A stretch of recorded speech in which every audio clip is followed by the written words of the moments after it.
हो गया और वो आकाश में उड़ गया। आज का वो जवान है, ये साइंसवादी है, ये हमारी भौतिकवादी और जो हमारी धार्मिक आध्यात्मिकवाद को नहीं मानेगा।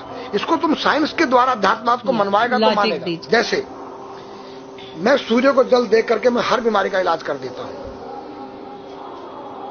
बताओ कैसे? कैसे बाबा? सूर्य उदय हो रहा है, ये जैसे सूर्य मान लो इसको जी, और मैं यहाँ खड़ा हूं तो हम दोनों एक ही डिग्री पर हैं जी, सीधा। इसकी जो किरण आ रही है वो सीधी आएगी। जी, मैंने स्नान किया जी, मेरा बदन गीला है जी, और मैंने तांबे के लोटे में जल भरा तो तांबा कॉपर है, कोपर में जब जल भर दिया तो कॉपर वाटर हो गया। राइट। और मैं अपने सिर के ऊपर से गिराया जी, और सूर्य का प्रकाश उसमें विटामिन डी रेडियम को लेकर टकराया जी, तो क्या बनेगा? रेनबो बनेगा, इंद्रधनुष बनेगा, 7 कलर बनेंगे। जो हमारे 7 कहते सूर्य के 7 घोड़े हैं। अब उसको जो हरा रंग है क्लोरोफिल का है, जो पत्तियों में पाई जाती है, विटामिन डी और रेडियम से लैस है। वो मेरे मस्तक पे, मेरी आंख पे, मेरे कंठ पे, मेरे हृदय पे, मेरे फेफड़े पे, मेरे लीवर पे, मेरे पित्त पे, मेरे आमाशय पे, मेरे गुर्दों पे जब वो गिरेगा क्या करेगा?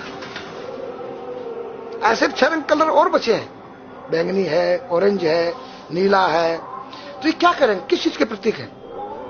जब हरा रंग क्लोरोफिल का है और डॉक्टर कहता हरी पत्तियां खाओ, सब्जियां खाओ, तो आपको आयरन मिलेगा। तो अब वो जो विटामिन डी से जो हरा रंग पैदा हुआ है सूर्य की किरण से कॉपर वाटर में, वो क्या करेगा? कोई वैज्ञानिक बताए तो सही मुझे। एक अमेरिका का चेला है, एक रूस का है, वो मेरे भक्त बने हुए हैं। हरिद्वार में क्या वो कोई जल दे रहा होगा सूर्य को, वो भी अपने ऐसे फेंक रहा है, मैं बैठा देख रहा हूं ये क्या कर रहा है। मैंने उसको बुलाया तो मैंने यही फार्मूला उसको समझाया। वो मेरा शिष्य बनेगा। बोला ओ ये तो साइंस। मस्तिष्क पर तिलक क्यों लगाते हो इस जगह पर? पहले लगता है पीला, फिर लगता है लाल, फिर लगता है सफेद। 3 कलर क्यों लगते हैं? काला क्यों नहीं लगता? चौराहे पे 3 बत्तियां हैं, जी देखा होगा जी। लाल क्यों है? फॉर डेंजर, स्टॉप, खतरा है, या डेंजर, खड़े हो जाओ, खतरा है जी। पीला देखो, चलना नहीं है, हाँ, देखो रेडी रहो, देखो। और सफेद चल, सफेद तो हाँ, चावल लगा रखे ना मेरे सफेद, हाँ, वहाँ हरा है, वहाँ हरा है, ready to go.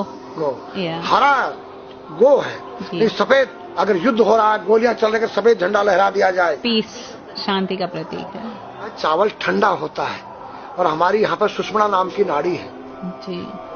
Lal colour है कि तुम इस योग सहयोग में आकर तुम बैठ सकते हो कि नहीं? ये माहौल तुम्हारे योग्य है या नहीं? या जुआ चल रहा है, या शराब पी जा रही है, क्या तुम बैठ सकती हो? देखो पीला कलर है, देखो, आना नहीं, जाना नहीं, देखो। ओ खतरा है या ठीक नहीं है, चलो। और सफेद शांति जी, क्या है शांति है, बैठ सकते हैं। तो ये हमारी जो है संस्कृति में एक वैज्ञानिक है।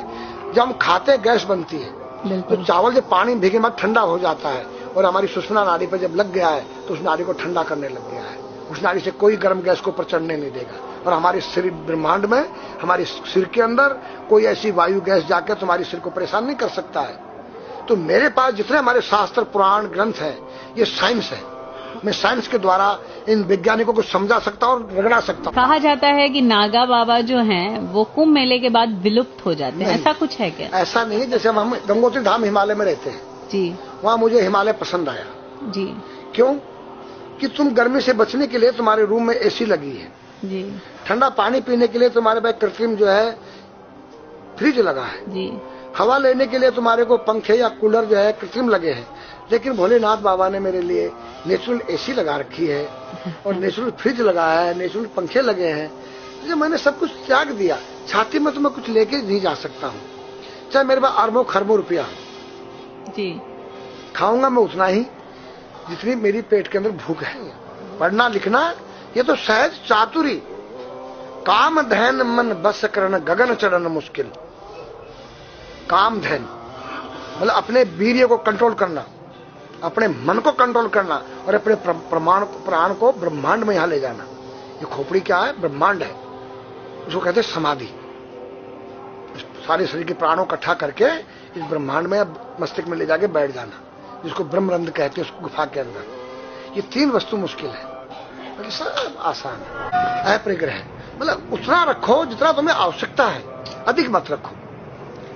अब तुम अष्टांग योग जो है पतंजलि लगा रहे हो और व्यापार बिजनेस चालू है, मेरी दूध को ले लो, टूथपेस्ट ले लो, अब मेरा आयुर्वेदिक अंडरवियर आ गया है, मैंने बोला वो कैसा है कि मैंने गंगा जल में जड़ी बूटे के रस में धागे भिगोए थे तब बनाया था। और मेरा दावा है कोई कितना योग कर ले कोई स्वस्थ नहीं रह सकता है, क्यों? खान पीन तुम्हारा केमिकल, वायु में तुम्हारा केमिकल, पानी में तुम्हारा केमिकल। अब जो तुम आरओ का पानी नहीं पी रहे हो उसके पानी के गुण ही नष्ट हो गए सब। उत्तर को सिर करके सोना क्यों मना किया है साइंस ने? हमारे शास्त्र मना करते हैं। हम उत्तर को सिर करके सोएंगे, दक्षिण को पैर करके। हम जब उठेंगे तो हमारी दृष्टि कहां? दक्षिण की तरफ जाती है। दक्षिण में यम का वास होता है। और जब दक्षिण को सिर करके सोएंगे तो हमारा मुंह उत्तर को जाएगा। उत्तर हिमालय है, भगवान शिव का कैलाश है। साइंस कहता है कि पृथ्वी के उत्तर ध्रुव दक्षिण ध्रुव है। पृथ्वी कैसी है पता है? तेरा सिर, सेम तेरा चेहरा 23.5 डिग्री के अंश पर है। ये थोड़ी सी चुटिया नाप लेना अपनी प्रकार लेकर के। तुम भी नाप लेना, तुम भी नाप लेना, मैं भी नाप लू चाहे। ये थोड़ी सी चुटिया 90 पर नहीं है, ऐसे तिरछी झुकी हुई है। ये चुटिया ये थोड़ी है 66.5 डिग्री कोण बनाती है। तो ये जो चुंबकीय मैग्नेट पावर है उत्तर से नॉर्थ से साउथ तक, हम जब सिर उत्तर की तरफ करेंगे तो ये नॉर्थ है, वो नॉर्थ है। नॉर्थ को नॉर्थ धक्का मारेगा तो तुम्हारे दिमाग में, तुम्हारे हार्ट में डिस्प्रोजन होगा और बैलेंस बिगाड़ेगा। इसलिए साइंस में कहता है कि उत्तर की ओर सिर मत करो, और हमारे शास्त्र भी कहते हैं कि उधर मत करो, नहीं उधर दक्षिण की तरफ यम का वास है, उनकी तरफ दृष्टि पड़ती उठते ही। मतलब एक कहने का फर्क है, एक चीज एक ही है। आज हमारे पास योग की विद्या थी वो गायब हो चुकी है। अब तो जो थोड़ा सा कोई एक चूहा था वो दुकान में गया, उसको एक हल्दी कंकर मिल गया, बोला हम पंसारी हो गया है। हल्दी मिल जाने से पंसारी बन गया। ये पीटी स्कूल में कभी किया होगा आप लोगों ने, पढ़ा होगा स्कूल में। उसी को योग कह रहे हैं। योग क्या है? भगवान कृष्ण के पास था, उज्जैन गए थे संदीपनी ऋषि के पास सीखने के लिए। एक ही समय में 16,808 रावणों के साथ बात कर रहे हैं, अलग अलग रूप। योग से अनेक रूप बन सकते हैं। योग हनुमान जी के पास था। जब लंका में घुसे हैं तो मच्छर का रूप बनाया उन्होंने, मत्स्य के समान रूप धर कपि, मच्छर के समान। जब सीता के पास गए छोटे से बनकर तो पूछा क्या तेरे जैसे ही है सब? कि हाँ। फिर तो श्रीलंका पे विजय पाना असंभव है। तो हनुमान ने पहाड़ का जैसा रूप दिखाया, हिमालय जैसा। सर्जविन करना, अपने प्राण को निकाल के मुर्दे में डाल देना, उसको प्रकाया प्रवेश कहते हैं। जो आज है ही नहीं, लुप्त हो गई। जो जानता है किसी को बताता नहीं।